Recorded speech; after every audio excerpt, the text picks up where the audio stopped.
your stalking stories are freaking hilarious. And that was back when you couldn't just stalk at home. Like on Instagram, you could find out everything now. Like you'd go out and do the work. Like, right? I did it before. You could just like easily like just cyber stalk somebody. I was in the flesh. You were stalking like real, were you like in a trunk? Yeah, I was like in the bushes. I was like in your fucking driveway with my lights out. You're like OG stalker. OG. Like You're listening to Sex with Emily. I'm Dr. Emily, and I'm here to help you prioritize your pleasure and liberate the conversation around sex. Jenny Mollen is the author of City of Likes, a fictional comedy about mommy influencer culture and the intensity of female friendships, especially when one of them is a narcissist. Are they obsessed with each other? Do they want to have sex with each other? And what do you do when someone's perfectly curated facade finally cracks? Jenny and I met years ago, and I know you'll love her just as much as I do. Besides being a best-selling author, she's also an actor, a mom, and wife to actor Jason Biggs. On this episode, she talks about the personal experiences with social media that inspired her book, why she wants to see a sex therapist, and helps me answer your sex and relationship questions. For example, if you're in a relationship, is it okay to comment on someone else's Instagram telling them how attractive they are? Jenny and I give it to you straight. Please rate and review Sex with Emily wherever you listen to the show.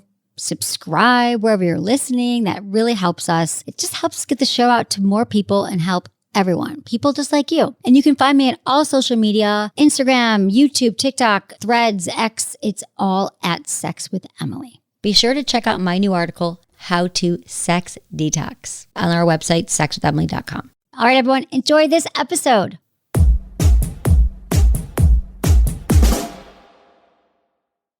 Okay, I've got something you're going to want to hear about, V-Health Serum. So if you've ever thought, is there a product that actually cares for my vagina the way I care for my face? Well, this is it. V-Health is like a super serum for your vulva and vagina. Packed with Nobel Prize-winning technology, it moisturizes, it soothes, it even regenerates your vaginal tissue while you sleep. Dryness? Gone. Irritation? It's handled. And here's the kicker. When you use it externally, it enhances sensitivity.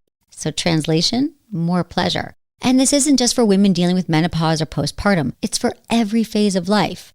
And the best part, it's hormone-free, non-invasive, and works naturally with your body. All you do is apply a little on your labia before bed. So here's your sign to prioritize your vaginal health this new year. Head over to getvhealth.com. Use code Emily25 to get 25% off at checkout. That's getvhealth.com. And use code Emily25. Getvhealth.com, code Emily25.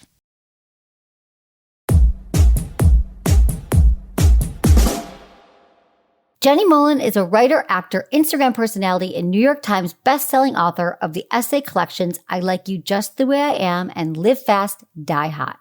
Named by Huffington Post as one of the funniest women on both Twitter and Instagram. Find more Jenny on Instagram at Jenny Mollen, on Twitter at Jenny and Teets, or on jennymollen.com. Let me just say, I've been a fan. I met you like years ago. You were on Loveline with Dr. Drew. You came in with your husband, Jason Biggs, and your book, I think you guys, maybe you were coming on for your book.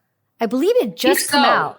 Right? I Like You Just the Way I Am. And I was a guest co-host, so I didn't know, I didn't get prepped ahead of time, but I went home and I devoured your book.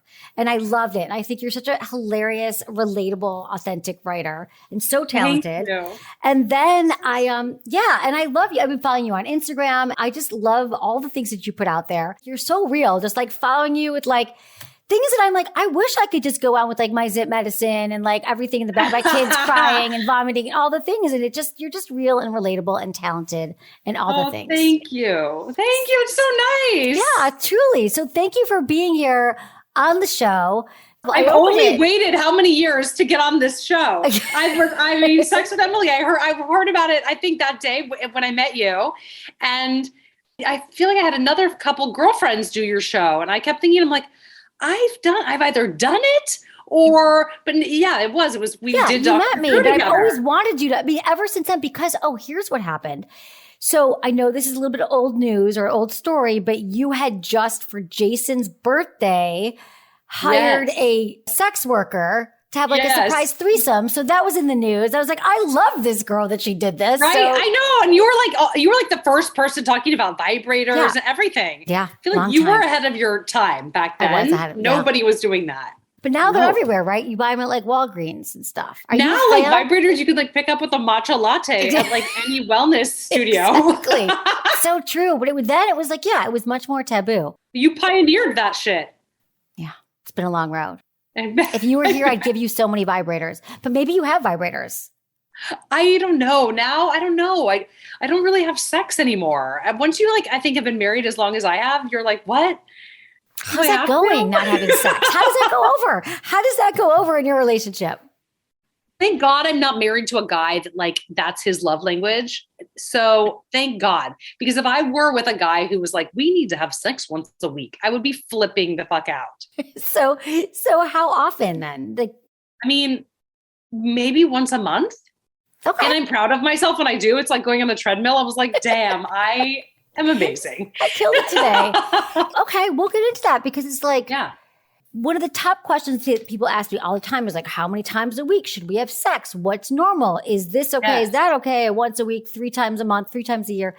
And I always think if you're both okay with once a month, then if once a month even is like, I'm like, whoa, you're like, I rule. I made it within the month long period. Do you like a reminder to have sex? I need that in my calendar, but I'm also bad at tracking my period. So who knows? I might be having sex once every 3 months. Yeah, exactly. I don't even know. Well, as long as you're both okay with it. You've been together a long time.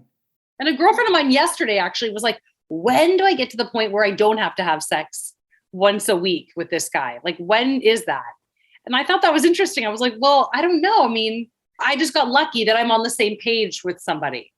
Because I can imagine, I don't know, maybe if I married a Scorpio, it would be different. What is he? I know you're a Gemini too. I'm a Gemini. He's a Taurus. Okay. He's very stable, can be stubborn, but very grounding. He grounds you. Yes. He's like the Ethel to my Lucy. He's not really Desi. He's more Ethel, but he does hold the string to my kite. Oh, I love that. You've been through a lot because I've actually been doing a lot of like I said, I've been following you and researching and all the things, but also just in listening you talk about it. What I've heard you say about your relationship is, and we can get back to the sex thing, because people know how I feel that I do think intimacy is important in a relationship to make sure you're connecting and you're intimate. I think I do want to see maybe a sex therapist at some point to talk about it, because I don't think that I'm good with that kind of vulnerability or intimacy. I told Jason recently, I had Gabby Bernstein on my podcast, and afterwards I was like, maybe I was molested as a child. I don't know if that's true or I'm just stealing her story, but I'm just why so? Because why? I have issues with, I don't want to be touched. Oh, okay. It's not my love language. I mean, I will get into it. It's not my go-to. And so I'm sure there's other shit there. I also had a very sexualized mother who was always in a Tadashi dress and going to a happy hour with some guy somewhere. I mean, it's all related. It can be. Related. So does the thing of you not wanting touch, because you are seeing a sex therapist right now in this moment. Yes. No, but it's the thing of finally, I manifested this. You did manifest. No, but I'm curious, is it something about when you're actually having sex? Are you okay with the touch and the connection? Or are you then I'm okay. I don't want to stare into anybody's eyes, but intimacy. It's intimacy. Yes. Perhaps that's harder for you, being intimate. Yes. And you're so funny and relatable and all those things that maybe that's probably humor has been a defense used. mechanism probably Humor for not wanting to actually be intimate with anyone. But that's why having kids was a real mindfuck, because you can't help it. You're instantly vulnerable in a way that you've never been vulnerable. And now I'm suddenly in a relationship with the type of guy that I would have never gone for, because they play games, they toy with my emotions, they don't give me what I want. all the things that I tell my girlfriends to steer clear of. Now I'm living with my 2 sons. Your sons, and you birthed them. They came out of your body. These yes. Humans. But going back to the touch thing, is Jason's love language, does his happen to be touch? I don't know. I mean, I think it's probably acts of service and validation, praise. Words of affirmation. I think he likes to be touched. I just think he probably, sometimes he does say, he's like, you never even think to put your hand on my shoulder. So I do need to work on it. Yeah, maybe. I mean, how are you with your kids? I'm super physical with them. Okay. Yeah, I smash their faces. Like I want to just eat them. Yeah, it's the best. Yeah. I mean, I feel like nothing's really a problem until it's a problem, but I also like a seeker like you, been in therapy since I was like 10. Like I want to overturn every rock, every stone. Like what is the issues that we can get into? So first off, for me, like my love language is touch. But if it's not yours and it's not Jason's and he's not like, why aren't you touching me more? It is something to like, if it's not a problem and you are having sex, there probably is something there that maybe when you were growing up, it wasn't okay, or your primary caregivers, maybe seeing your mom. I think we tend to overreact or react to what we saw in the past with our parents in the current moment. So maybe that was a thing, but it doesn't sound like it's coming up in a way that's a problem, but I would just love you to feel more, I don't know, like the desire thing. So do you ever feel like you are in the mood? I want to feel more like I want to get into that. Yeah. I wish that I did have more of a desire to connect physically. That's why I think I should go to therapy to sort of unearth, like, why is that?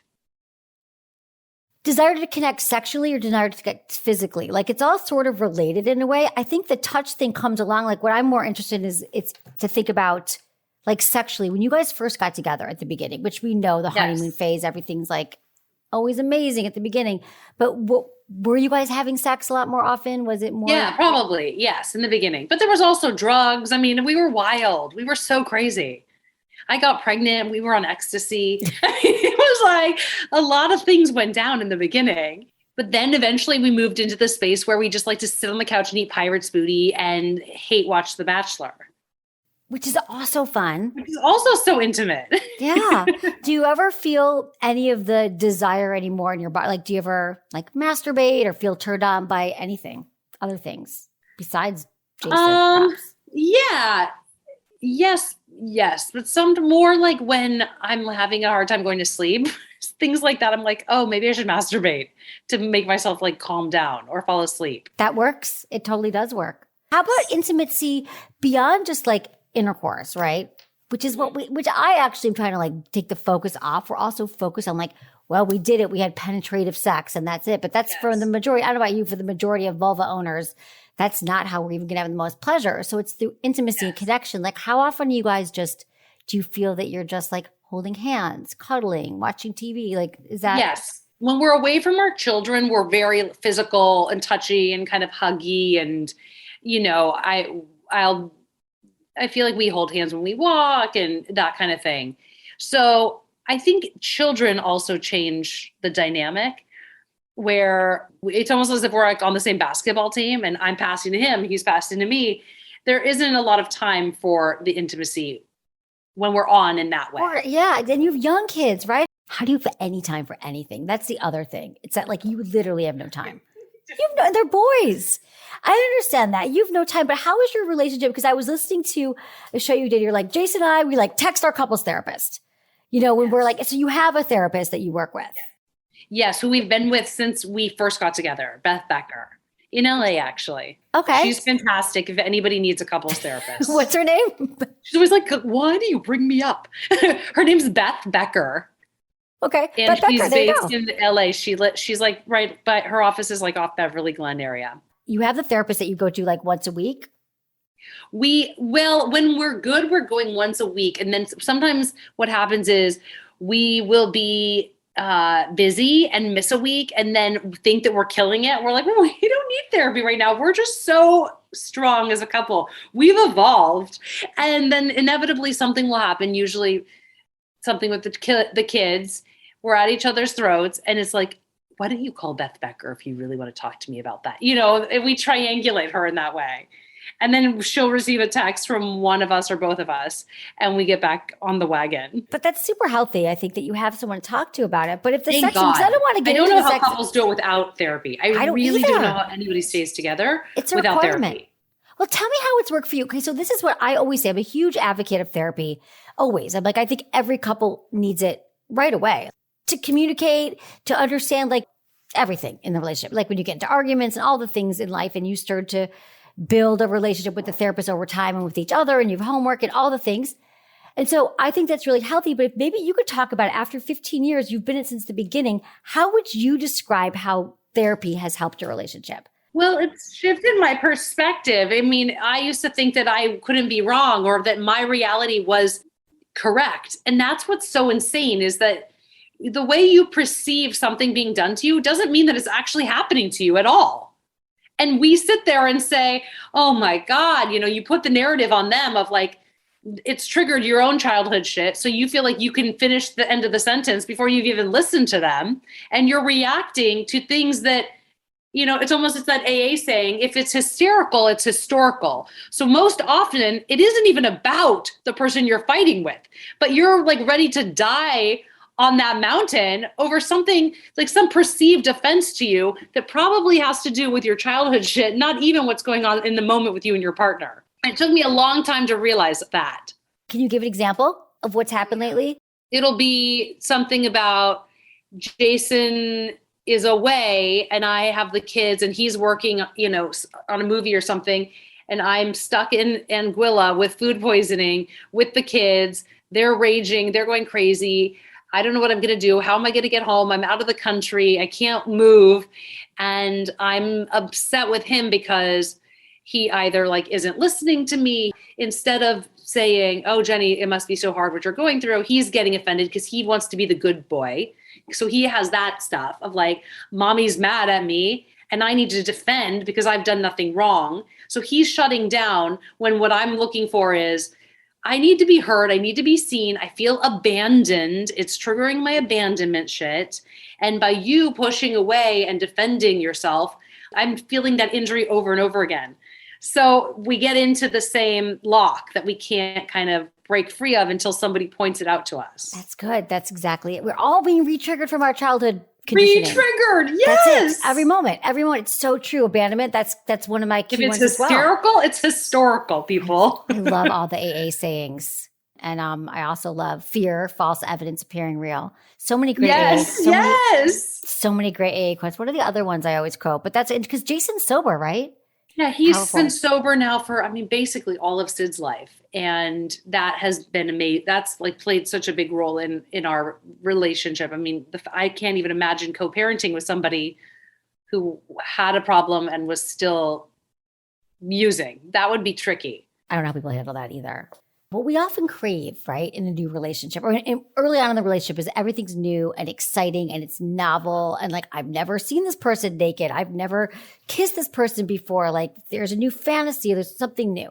But you're with someone for 10, 15 years and it's all kind of the same and you're in your routines. And so what we often need is that novel thing. And so you guys are kind of in your pattern. So is there conversations you can have? Is there... I was going back to the thing about the threesome that you had. Now that was a while ago before children, but was that something? And I know it ended up being a joke, but there is something to that.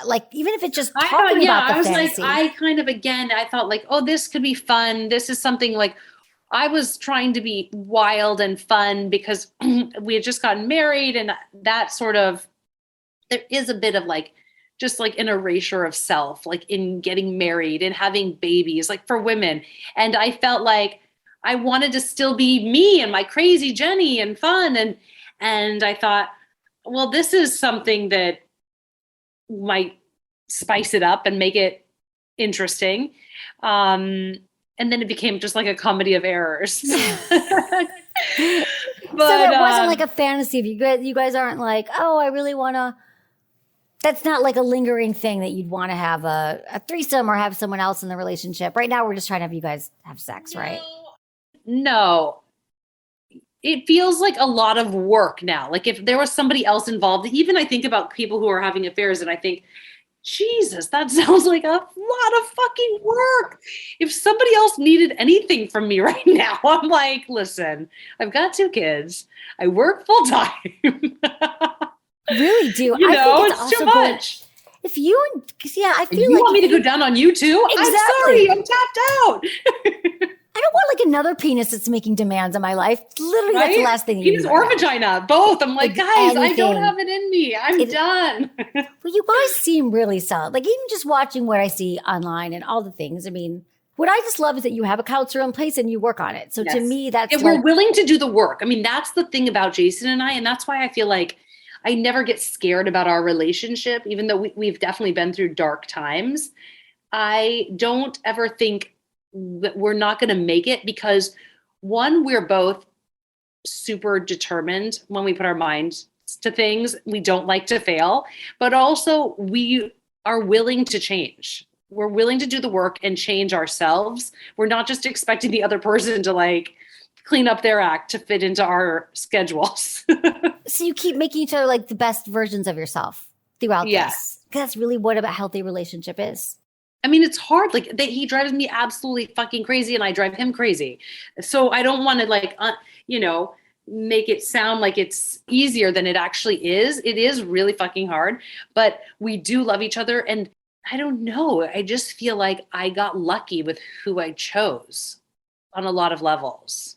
And you were young too, right? You guys met. Yes. I was so young. We were on drugs. We were like wild, but there was something about Jason that I don't know. I just knew. I mean, to his core, I feel like he is my twin flame. We're so different, but we have so much of the same.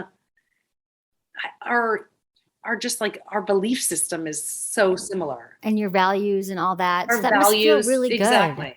And that really helps you kind of flourish in your life and your career and parent. Not to always be worrying about, is this going to last? Is it not?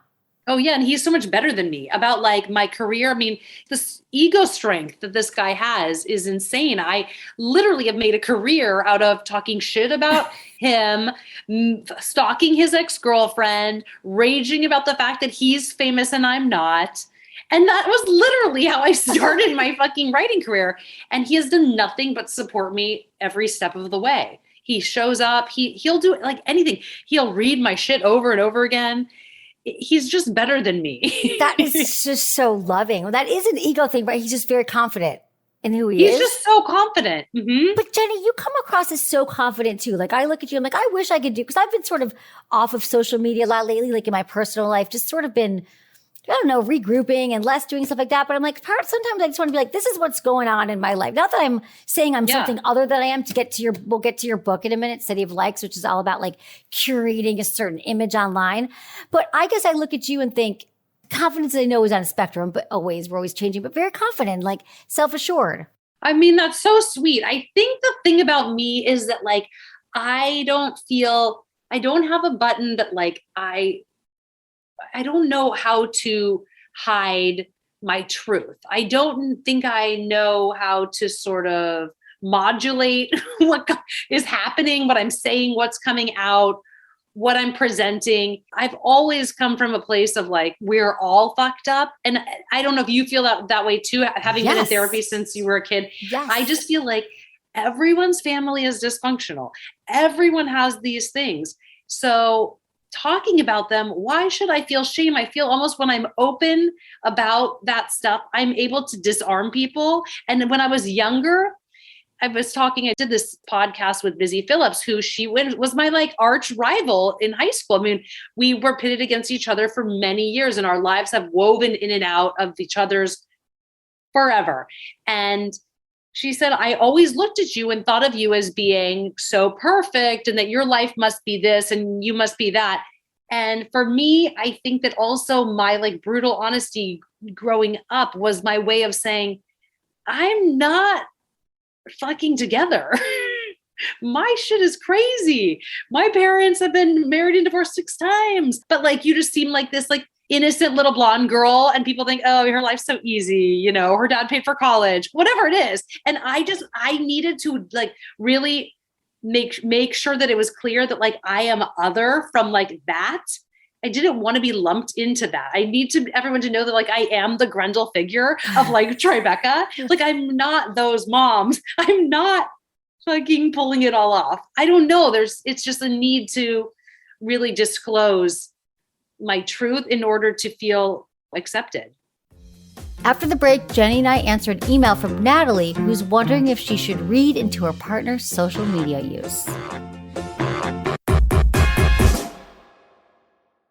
Okay, can we talk about blinds for a second? You know those flimsy ones that always get tangled, let the sunlight in way too early, or just scream, hi, I haven't been replaced since 2005? Yeah, I've been there. But then I found 3-day blinds, And let me tell you, they changed the game for me. So here's the deal. 3-Day Blinds is a leading manufacturer of high-quality custom window treatments in the U.S. We're talking blinds, shades, shutters, drapery, all the good stuff. And you don't even have to leave your house to shop. How perfect is that? They just send a local professionally trained design consultant, someone with over 10 years of experience, by the way, straight to your home. They'll guide you through thousands of options to find the perfect look for your windows. And they just don't leave you hanging after that. They'll measure everything for you, give you a free quote the same day, no strings attached, and even handle the installation. Honestly, it's the ultimate leave it to the pros situation, and I'm here for it. I've been loving how much their blinds elevate a room. Plus, some of their options connect with Alexa, which means I can say, Alexa, open the blinds, and boom. Instant sunlight. It's 2025. If my house is smart, well, my blinds should be too. Right now, get quality window treatments that fit your budget with 3-Day Blinds. Head to 3dayblinds.com/SWE for their buy one, get one 50% off deal on custom blinds, shades, shutters, and drapery for a free, no charge, no obligation consultation. Just head over to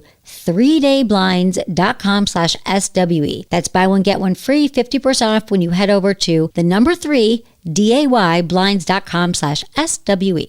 So when was the last time you needed to go to a doctor, but you pushed it off? You know, made the excuse that you're too busy or it'll heal on its own or that you don't really need help. All the excuses. Trust me, I do the same thing. But let's be real. If you're not feeling your best, whether it's like a weird rash, a persistent cough, or maybe there's like this mystery ache, it can totally affect your sex life. I mean, who's in the mood for intimacy when you're Googling, is this normal at 2 a.m.? Well, that's where ZocDoc comes in. And let me tell you, it's a game changer. So ZocDoc is a free app and website where you search and compare high quality in your network doctors, and then you just click and you instantly book an appointment. So you can feel your best right away. You can filter for specialists you need, like primary care, mental health, dermatologists, even OBGYNs. ZocDoc makes it so easy. To get started, all you do is search by your insurance, your location, and availability. Most appointments are within 24 to 72 hours, and sometimes even same day. I've used ZocDoc myself, so whether it's for your body, your mind, your sex life, let's be honest, your sex life impacts everything. If you have a doctor who gets you, this is a confidence booster. So stop putting off those doctor appointments and go to ZocDoc.com/Emily to find and instantly book a top-rated doctor today. That's ZocDoc.com/Emily. ZocDoc.com/Emily.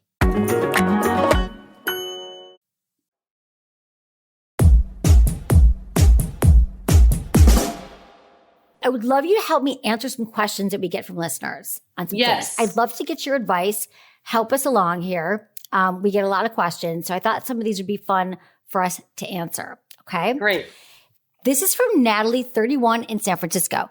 Hey, Dr. Emily, dating during social media era isn't easy. I've been with my boyfriend for almost a year, and we have a pretty good relationship despite Instagram. Recently, I found he commented on a girl's post that she was still pretty AF despite a horrible event that left her toothless. He has liked a few other posts of her, and she's a pretty girl. There's so many beautiful women, so I can't blame him for feeling the need to look at them or follow them. Women are very beautiful and are overly sexualized, which is not his fault. And for men, it can be hard not to be curious. I want to know, should I stay calm as long as he's not physically cheating? I know it's unrealistic sometimes for individuals not to be curious or flirt.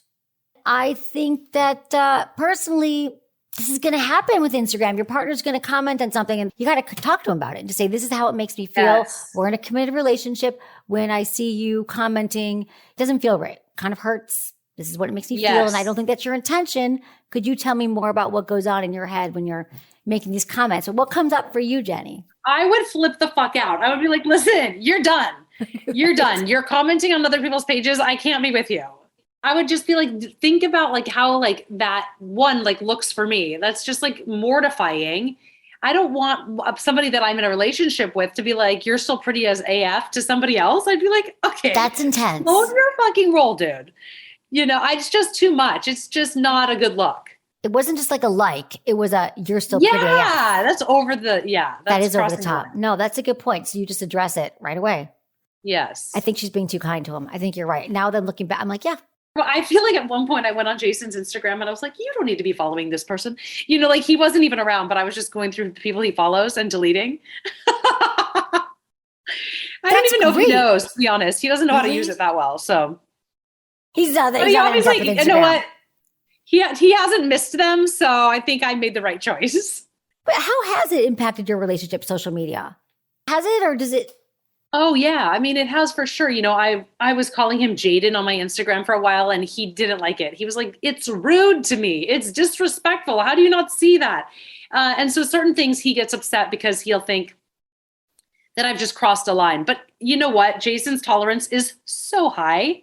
He has let me publish 2 books where I basically talk all about my obsession with his ex-girlfriend and with using a fake identity to befriend her. I mean, he has put up with so many shenanigans and lets me get away with murder, to be honest. So when he has a problem with something, I slow my roll because it's just rare.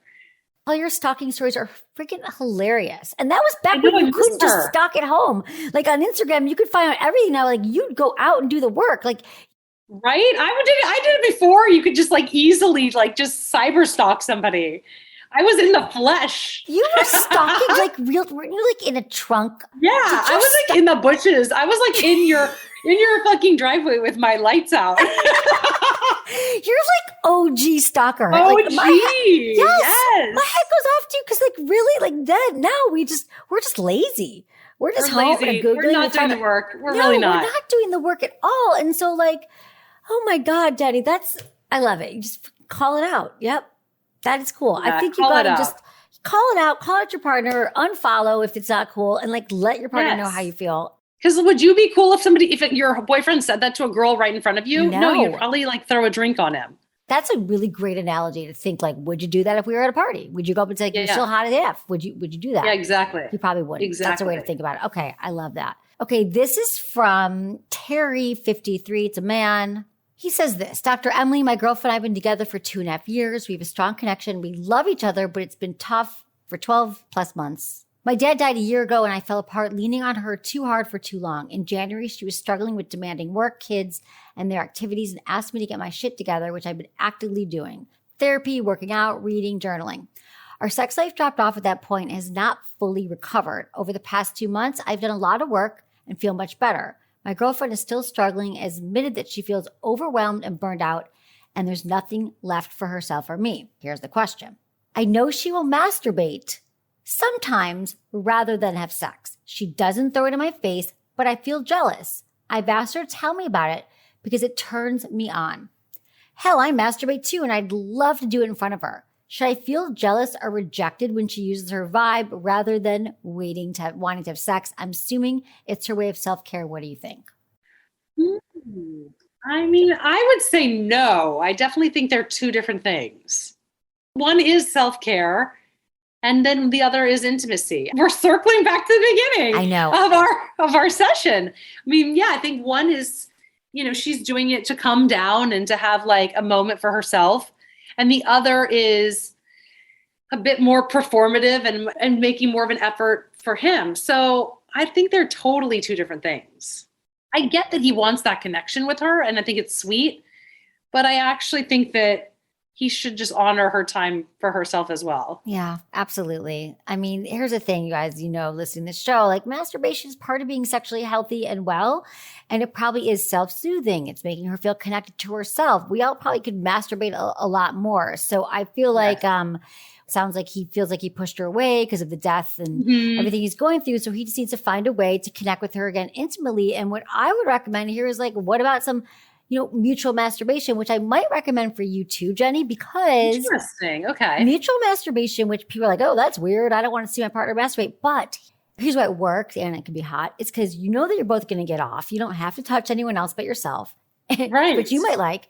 But also it's like hot to watch your partner please themselves, but also you know it's a sure thing, but you also kind of see what they do. And you might know this because you've been with Jason for a long time. I'm like for me, when I'm with a new partner, I'm like, oh, I didn't know that your hand goes up and over the tip like that. So now when I'm giving a blowjob, it's educational. I'm like, oh, you grab your balls. Well, clearly I'll grab your balls the next time I give you a blowjob. So you learn from it, and it's still intimate, and you're both having an orgasm. Yeah, I like that. That's sweet. Yeah, it is sweet. And also sex begets sex. So the other thing I would say. That's true. I agree with you. Like even though it's my job, like if I don't have sex or I don't masturbate, like sometimes I don't care either. It doesn't hit us over the head. And as women, we think True. it should be this spontaneous desire, like I should just want sex. And the fact that I don't want sex means something's wrong with me. But the thing is, we have to work at it, especially and I would say the older we get, but I used to always say that. But the truth is, I hear from women in their 20s who are like, I've been with my partner for 3 years and I don't care if we ever have sex again. Yes, exactly. Yeah. Right? Or we're on medication or birth control, or there's all these things that dampen our arousal and our desire. So what I think is really cool is to think about is sex important? Is it important to be aroused? Is it important to have orgasms? Yes, I love my partner. So to put things in place, saying let's just masturbate together, it's going to happen. It's an intimate thing. And the more you have you're like, oh yeah, orgasm. I kind of like that. And so that was fun. Yeah. I forget too. So it's my job. And I'm like, oh yeah. I gotta do that. And then I want more. It's like working out. If you don't work out for a while. And then you're getting back to the gym the first time sucks. Hell, oh my God. You're like, what's a sit-up? Right, exactly. And you're like, I did 3 sit-ups and it's great. But then with sex, it's kind of the same thing. Because then, the more time that goes by, it's harder to get back to the gym and it's harder to get back to sex. Oh, it's so true. It's a muscle. So I recommend going back to partner and you. It's something, it's kind of fun to think talk to her and say, let her think it's hot that she masturbates because you think it's hot. Terry, you do think it's hot. You said it was masturbate. You think it's hot. And so rather than just saying I would love to watch you masturbate. Let's do it together. And then that just breaks the whole thing that she's feeling bad about herself. Or you're feeling bad about it, threatened. Cool. Okay. Thanks. Let's talk about City of Likes for a minute. Yeah. Tell me about this because it is more about the mom influencer that you kind of got, that your character in the book gets into, but then also I love too, about narcissistic female relationships, which I've never, narcissism is totally having a moment now. Everyone loves talking about narcissists, but about narcissist friendships, I thought all of it was very interesting. It's great concepts that you're tackling. Well, you're going to love the book because if you know me, you're going to see me in it. You're going to be like, oh, it's a novel, but it is so Jenny. And so many of the issues that I get into in it, it's just all of my darkest fears. It's my most personal, vulnerable truths, things that I don't think I could have written this book as a memoir because I don't know. One, I would have been afraid that I would have hurt my husband and my family with some of the things I disclosed. And 2, I would have been driven out of New York City because of the people that I'm going after and skewering. So I knew it had to be fiction, but I didn't know how to write fiction. I didn't know what I was doing. I wrote the book. It took about a year to write it, took out the pitch. It didn't sell. I had to pull it off the market. I then had to go rewrite it. I took another year to rewrite it because I can't let something sit in a drawer. I'm just going to become psychotic. I do seem to be fueled by rejection in some weird fucked up way where if somebody tells me no or I can't have it, I feel oh, now the story's getting good. Now here I am, the hero against insurmountable odds. This is the story that I want to tell. This is the story that I want to see to fruition. So I just doubled down on that shit and it took it out a year later and still was not getting the kind of feedback I wanted because now at this point people are who wants a book about social media? That's terrible. And privileged women in Lower Manhattan. I think that might read as tone deaf. So people were scared. And I just was at the point where I said, I'm going to publish it myself if I have to. This is my truth. And this is the story that I really needed somebody to tell me, to be perfectly honest. And that is what happened. I ended up finding a producer who had never published books before, who had an imprint. And he said, okay, let's do it. I believe in you. Chicklet, I don't know, but I believe in you. Let's go for it. That's amazing. Congratulations. You kept going for it. I love that determination. But tell me about the story though. So the story is about this young mom who moves to Manhattan. She's in the throes of postpartum. She's just had her second child. She doesn't know what she's going to do with her life. She's debating, how does she get back into the game? How does she find herself? How is she going to also be the mom she always wanted when she didn't have the mom she always wanted? So there's just a lot of doubt and a lot of insecurity. And she ends up meeting this hugely successful mommy influencer who kind of takes her under her wing and shows her Manhattan from like that point of view, where she's going to like weddings, branded dog weddings, and underground mommy supper clubs, and fashion week crazy, Parisian vacations. And so her life gets turned upside down, and she really gets like engulfed by this woman who is a narcissist. And the dynamic, it's like, I see it a lot in YA novels, these like obsessive friendships, but I don't see it in adult women's fiction. And I really wanted to talk about what happens when you fall, under the spell of a narcissist, because nothing feels better than when they shine their light on you. You're like, I'm mommy's favorite. She chose me. I'm the one. And that just high is so addictive. But when the light goes out on you, when you stop feeding them, it's just like it's just eviscerating. And so I've had those relationships, and they've taken me out of my life and my relationship and my family. And I've had to face a couple things, like my addiction to this need for external validation, and also my own codependency. And so I really wanted to talk about that in the book. I really wanted to like get into what that is. And like, do they want to fuck each other? Maybe that could be part of it. That could be. Do could they be just want things? to be, best friends? Do they want, what is it? But you almost don't know, because like as women, we date each other. Do we even really know? No. You want to be them. You want to engulf them. You want to like swallow that person whole. So the thing about the narcissist though, friendship is just, and narcissism in general. So let's just talk about that. Because I know you also said you had a narcissist mother. I had a narcissist family, a lot of them. But with in friendships, it's like, how does that look? And how can we avoid that? You said you cut it off because they say like you're cutting off the narcissistic supply when you stop giving it to them. But like, what did you learn from that? Well, I still do it. And it's like, it's crazy because I've spent my life judging women who let men treat them like shit, or who will jump through hoops for a man, or, whatever it is. And I've always been so judgmental, like, pull your life together. Why would you spend 1 second in that kind of a relationship? And it was almost like this, like stepping outside the matrix moment when I was at my book launch, and I was kind of going off about this female friend, and my publicist looks at me and she's like, well, you'll be friends with her again. You'll do it again.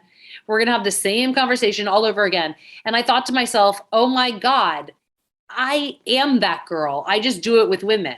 So I think I do have a pattern of it. And I've collected these narcissists. I collect like mean mommy types because I want some desperately to like win my own mother over. I want to have this corrective experience. I'm seeking it out. This book is me sort of tackling that issue, but I couldn't possibly sit here and tell you that I'm healed. I just maybe like have psychically killed these women in my books. Do these women know who they are though? I know you said you'd have to move, but do they think they know who they are? No, I don't think so. I don't think narcissists see themselves, which is amazing, which makes them so fun to write. They're so fun. They just be so happy that they're even maybe in the book, right? Oh my God, yeah. It's a classic. Like my mom, she's like, don't believe everything you read. Because your mom, yeah, she loves it. You're right. That's the thing. That is so, so interesting. They don't know. They don't really care. Like they don't really understand it. But it's like, I think that's just really healthy. Like you kind of working out yourself in the books, and then codependency is another thing. How would you explain your codependency? Because we try to talk about it. It's such a harder concept because there's a narcissist and the codependent. And I think we need more language around it too, because I think narcissism is also a spectrum. Well, my therapist always says, she's like, you're the least codependent I've ever met, because I never invested in Jason's drinking. I was like, kill yourself. I mean, if you're just going to drink, like I didn't I didn't start making it about me, or, his drinking is hurting me. He just one day told me he wanted to be sober. And I was like, okay, but I never attached to that in any way, which I don't know why, but, Jason and I are both kind of codependents, which is interesting, and plays a really, so there isn't really narcissism, it's just codependence. I have that too. Oh my God, that's so funny. This is the relationship I'm in now. I hadn't really thought about that, but that's kind of what it is, because we're both, a little bit codependent. How do you handle that? Well, I'm like, tell me about you. Don't tell me about me. Tell me about you. Talk about you right now. Don't talk about like, well, I'm not doing anything to you, actually. So like, that's a lot of our conversations when we're fighting. Seems like it's healthy. I like this. I mean, I'm sort of down with your whole thing. Do you enjoy this process of writing the book? I loved writing the book. I loved it. When I was writing the book, I was like, this is what I was meant to do. Like, this is truly what I was meant to do. But I hated the math of trying to figure out how to write a novel. I went from writing nonfiction and short stories to writing a story that had to last 300 pages. That was tricky. It helped once I had an editor come in and say, like, no, you need to like earn this decision. Because in memoir, you don't really have to earn your moves. You're like, I went to Morocco to meet the women who wove the rug in my house because I thought that they might have answers for me. You don't need to like earn that. You're just like, well, that's just Jenny being fucking Jenny. But in the novel, it's like if a woman's like about to like cheat on her husband and like sleep with this other woman, you kind of have to earn that. I'm going to ask you, Jenny, next. The 5 questions we ask all of our guests. There are quickie questions. Okay. Ready? Very quick. What's your biggest turn on? I think my biggest turn on is somebody who's like in control and can like get something done. Like I love a guy that speaks another language that I either speak or don't speak. I think it's so hot. I love feeling like, oh, he's got this handled. Biggest turn off? Cheap. When somebody's cheap. So not hot.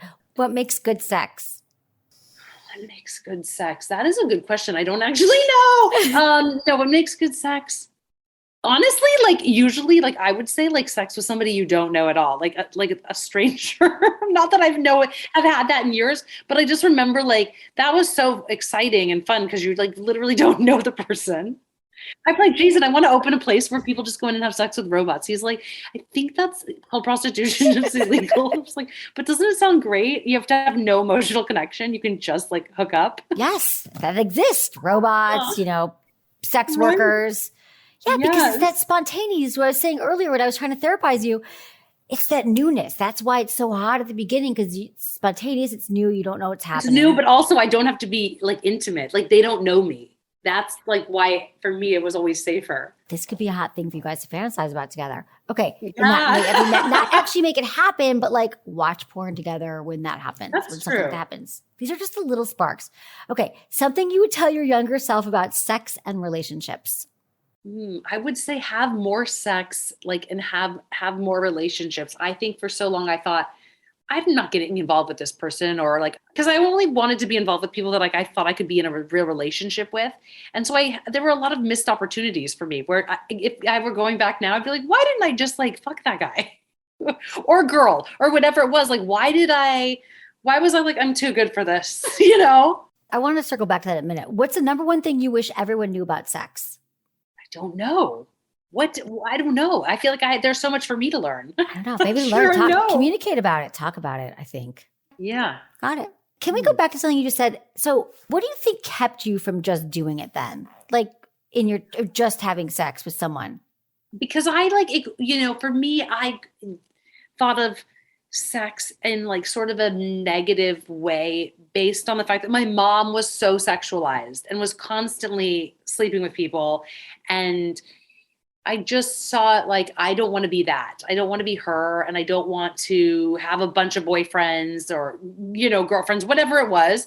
I don't want to be that promiscuous or that easy in a way. Like I looked down on her for like the giving herself over to people is like how I saw it. I was like, ugh, I'll never be like that. And so I was sort of snobby in a weird way. And now I'm like, why didn't I for my own pleasure, why was I depriving myself? Yeah, that's so interesting because the messages you got, I think circling back, the messages you got around sex were really confusing. And so by having your mom, she was so sexual in front of you. And since there was no sex education, no one was telling us about what it meant to be sexually empowered or sex positive or that it was okay for women to have pleasure and it was okay for us. Oh, right. We grew up in a time where it was like that we couldn't ask for what we want, that it was more about the men asking us for. Yes. And so it was a different time. All about the men, and I just resented the men because they took my mom away from me. So I was just like, fuck that. I just didn't want anything to do with it. And so you went the other direction, which it sounds to me like now that we're talking that there is probably a lot about your really early interpretations of sex in the home. That you just went the other direction. You're like, I'm not even going to be sexual. I'm not going to allow anyone to have me. I'm not going to be that. Yeah. I don't know if you've ever done any stuff around that, but that is probably something that again, this stuff gets locked in at such a young age. It's That might have kept you from like family systems therapy. Yes, that's such good stuff too. I love all of that. The family systems is really interesting. So it sounds like maybe something got lodged in there that's sort of not allowed you to really feel the depths of your most like sexual self, because there's something that got linked in that was like, you can't be sexual. You know, we all I'm have like in a those kiddie pool with bisexuality. Right, exactly. Well, thank you, Jenny. Thank you for sharing all this. Thank you so much for having me. I'm so glad we finally got to do this. I know, me too. I'm really excited. Tell me where people can find you. Jenny Mollen on Instagram, and the book is City of Likes. Thank you so much, Jenny. Thank you, Emily. Thank you so much. Appreciate your time. Have a good night. Bye, you too. Bye-bye.